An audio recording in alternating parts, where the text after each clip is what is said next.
Եվ ամերիկյան ռումբերը հասան այդ արդյունքին, ինչին որ հասան։ Հիմա խնդիրն այն է ամերիկան երկրորդի իր հարվածը, թե սա կլինի մեկ անգամյա գործողություն։ Արդյոք այս ամեն ինչը կնպաստի նրան, որ Իրանը հիմա գնա բանակցությունների։ Ես անկեղծորեն զարմացած եմ Իրանի դիվանագիտության կամ ավելի շուտ հակադիվանագիտության դրսևորումներով այս ամբողջ ընթացքում։ Տեսեք, եվրոպական երկրները փորձեցին իրենց խոսքը ասել, Մեծ Բրիտանիան, Ֆրանսիան, Գերմանիան,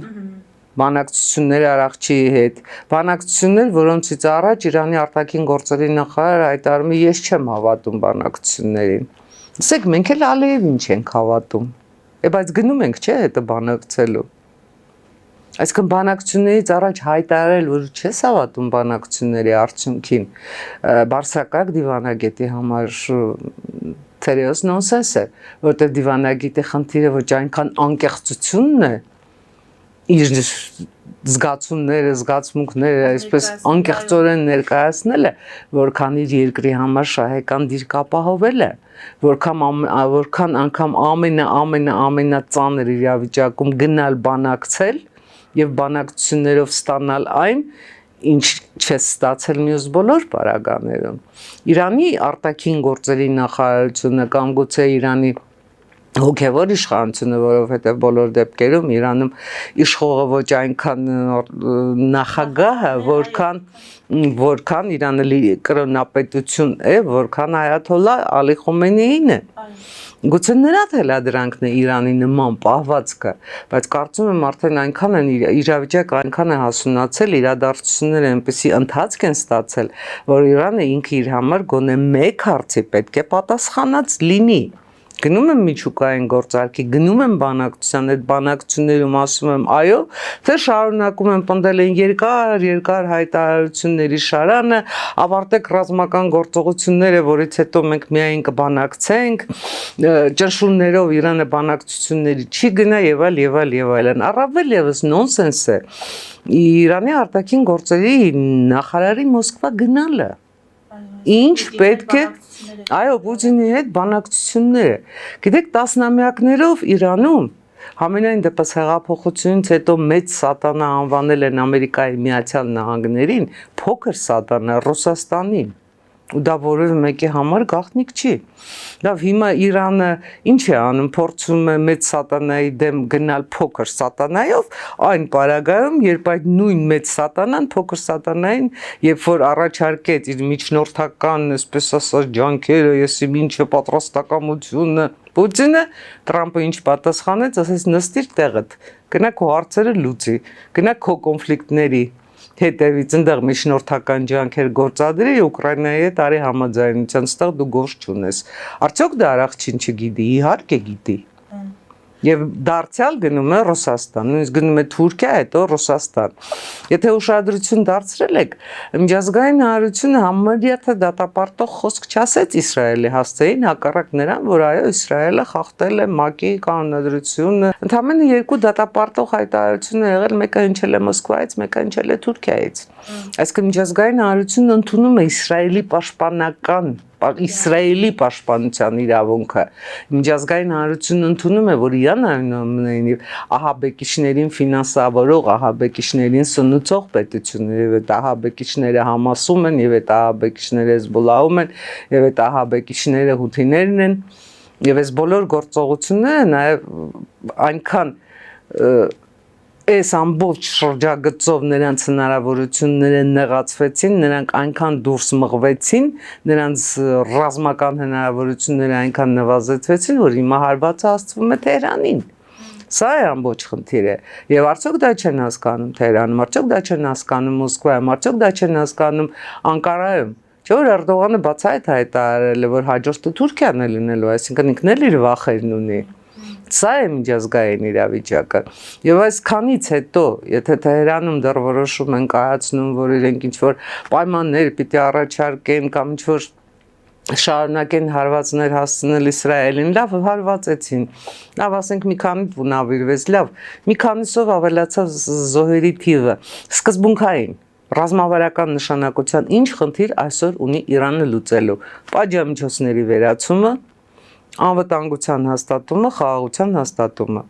Ինչպես կարող է հասնել այս խնդիրների լուծմանը գործող վարչակարգով։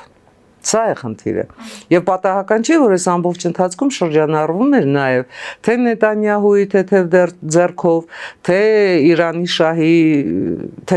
շահի որդու թեթև ձեռքով, որ Իրանում կարող է տեղի ունենալ իշխանափոխություն եւ Իրանը վերջապես կրոնապետությունից կարող է անցնել աշխարհիկ պետության։ Այս բարդ իրավիճակի մանրամասներից մեկն էլ սա է։ Հիմա որոնք պիտի լինեն Հայաստանի Հանրապետության կոնկրետ դասերը այս ամեն ինչից, եթե փորձեմ կարճ բանաձևել, Առաջին, որ պատերազմների բնույթը փոխվել է, հիբրիդային պատերազմների ժամանակ ավելի շատ 6-րդ սերնդի պատերազմում օգտագործվում են ռոբոտային միջոցները։ Սա մեզ համար դաս պիտի լինի մեր բանակի վերակազմակերպման մեջ։ Եվ երկրորդ ամենակարևոր դասը ճիշտ ընտրել քո դաշնակիցներին։ Իրանը այսօր մենակ է մնացել աշխարհում։ Իսրայելը երբեք մենակ չի լինի, որտեղ ունի Ամերիկայի Միացյալ Նահանգների պես դաշնակից, որոնք են մեր դաշնակիցները եւ մեր դաշնակիցների հետ ինչ ռազմաքաղաքական հարաբերություններ մենք ունենք։ Այս երկուսը մեզ համար պետք է ոսկի կանոնի պես այս պատերազմից, այս կոնֆլիկտից, այս բախումից մենք մեզ համար առանձնացնենք եւ դնենք մեր արտաքին ու ներքին քաղաքականության հիմքում։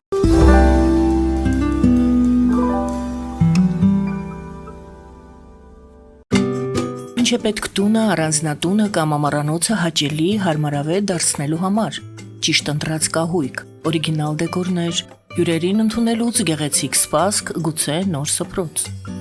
60-ից ավելի ճանաչված եվրոպական բրենդների ինքնատիպ, չկրկնվող եւ մատչելի ընտրանին Fortuna Home and Country House խանութ սրահում։ Նորավոճ սպասք եւ կահույք հորեկա բնագավառի համար, տեքստիլ, տնտեսական ապրանքներ, ամեն ինչ գեղեցիկ կյանքի համար։ Ընտրեք այն, ինչ վաղուց փնտրում էիք Fortuna Home and Country House-ում, ձեզ համար եւ որպես նվեր ձեր մտերիմների համար։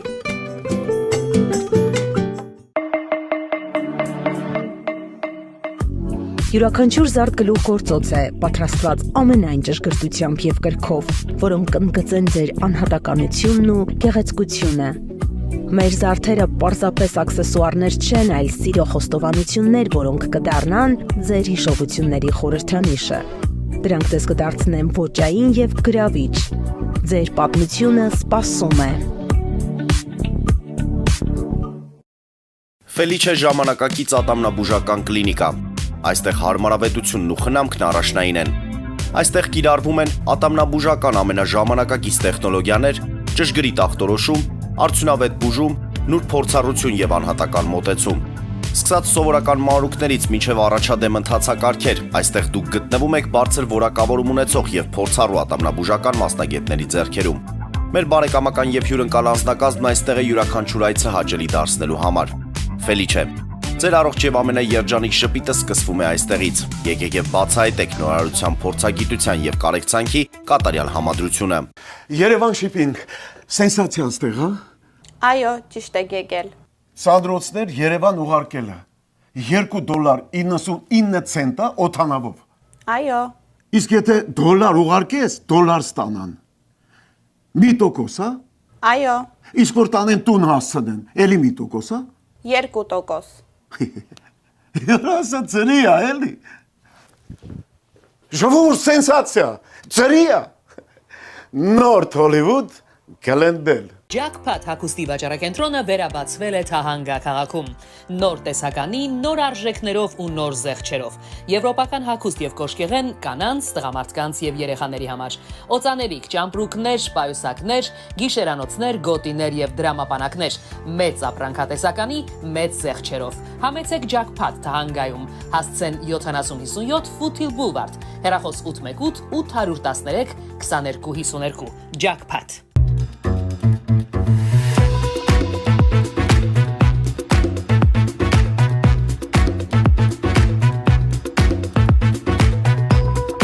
Արարատ ռեստորան, ընտանեկան եւ ընկերական ժամանցի լավագույն հասցե, սիրված արտիստներ, հյուրընկալ մթնոլորտ, հարուստ ճաշացան, անմահական խորտիկներ, Արարատ ռեստորան, հասցեն անփոփոխ, սիրով սպասում ենք ձեզ։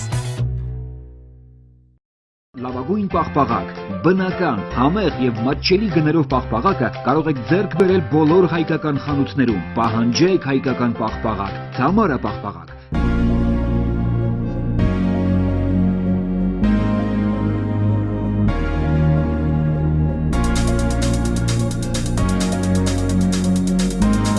Տպագրեք ձեր գիրքը Նոյան տապան տպագրատանը, ինչպես նաև թերթեր, ամսագրեր, բուկլետներ եւ այլն։ Հասցեն քաղաք Երևան, Իսահակյան 28 առաջին հարկ։ Հեռախոս Հայաստանից +374 55 50 90 52, ԱՄՆ-ից 818 967 567։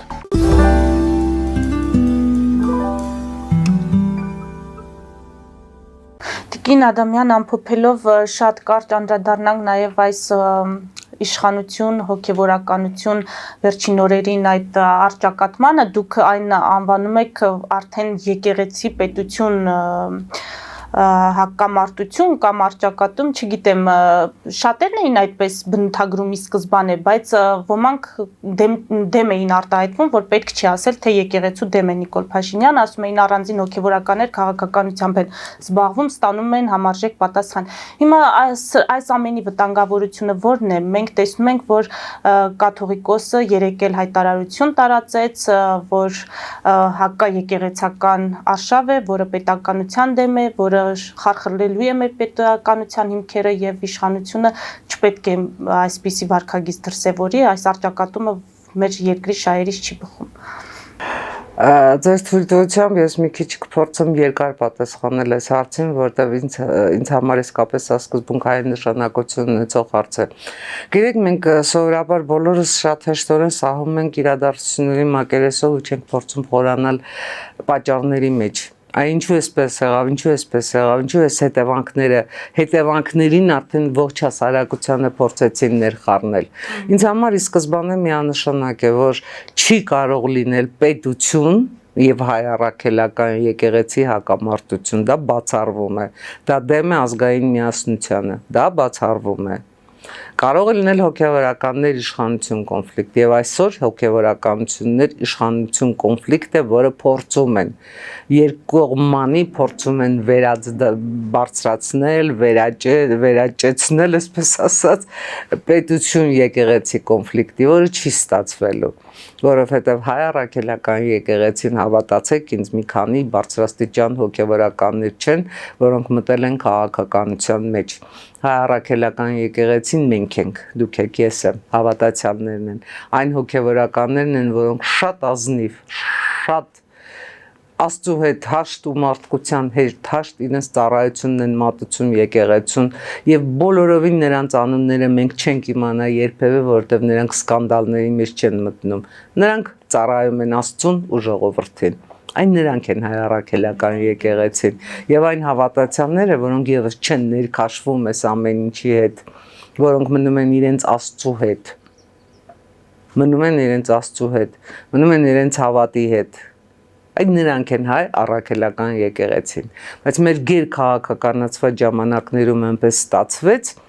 որ 2020-ից հետո Ռուսաստանի Դաշնությունը պրոյեկտեց արդեն իր պայքարը Հայաստանի Հանրապետությունը գուբերնիա դարձնելու պայքարը նաև եկեղեցու վրա։ Տեսեք փողոցում ինչքան հայտնի ու անհայտ դեմքեր անցան, քանի քաղաքական դիակներ ռեինկարնացիայի ենթարկվեցին, նետվեցին փողոց, ինչ թե ինչ որ հաջողության կարող են հասնել։ Վստահաբար փորձելու են էլի քանի քաղաքական դիակների հանգուցյալների վերակենդանացնել 2026 ընտրություններում ասպարեզ նետելու համար նոր կուսակցություններ ստեղծելով կամ հներին ֆինանսական ու քաղաքական, այսպես ասած, կեղծ գաղափարական ներարկումներ անելով։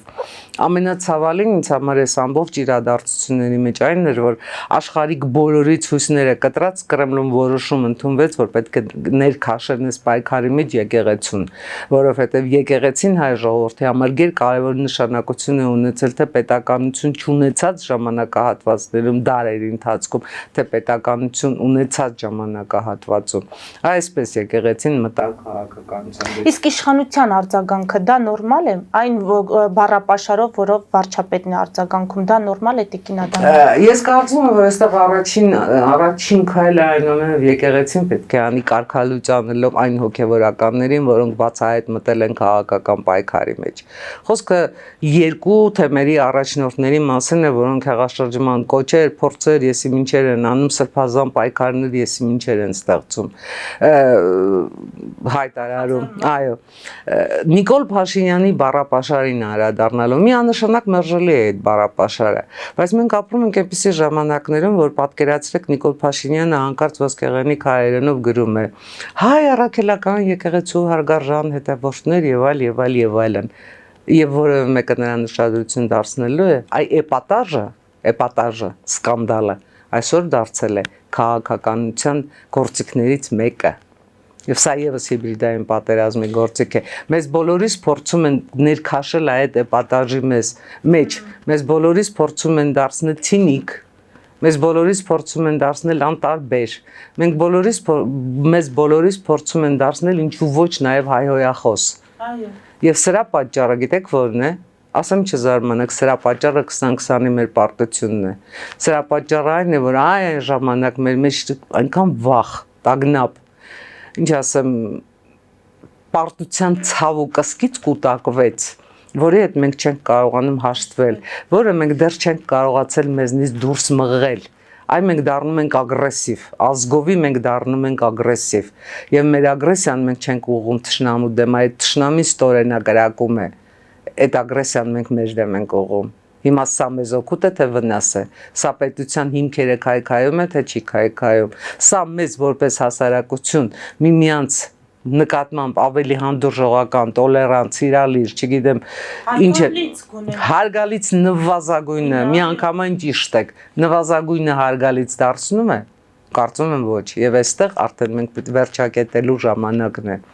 Գիտեք, ոչ Նիկոլ Փաշինյանին է հաջողվելու հասնել վեհապարի հրաժարականի, որտեղ դա նոնսենս է։ Ամենապես հայ առաքելական եկեղեցու պատմության մեջ վեհապարի հրաժարական չի եղել։ Կամ եթե եղել է, չգիտեմ, արդեն երբ է եղել, որ դարում ու ինչ կերպ։ Հակառակ հայ առաքելական եկեղեցու պատմության մեջ եղել են բազում ամուսնացյալ կաթողիկոսներ։ Սկսած Գրիգոր Լուսավորիչից։ Ամենայնպես այն ժամանակ Գրիգոր Լուսավորիչը գա ժառանգում էր որդին ժառանգում էր որդուն, ընդունված կարգ էր։ Եվ ես կարծում եմ, որ կուսակրոնությունը 21-րդ դարում արդեն պետք է դադարի ընդհանրապես որևէ եկեղեցու, ոչ միայն հայ առաքելական եկեղեցու, որևէ եկեղեցու պատմության մեջ պետք է դադարի տաբու լինել եպիսկոպոս ու արքեպիսկոպոս օծվելու մեջ, որովհետև անցել են այդ ժամանակները, որ մարդիկ պետք է գնային, մենախցերում ճկնեին, հրաժարվեին աշխարհիկ, եսիմինչ հաճույքներից, ինչ վուշե թե ինչի հանդերձներ հագնեին, գլուխներին մոխիր շախտային ու աղոթեին, անցել են այդ ժամանակները։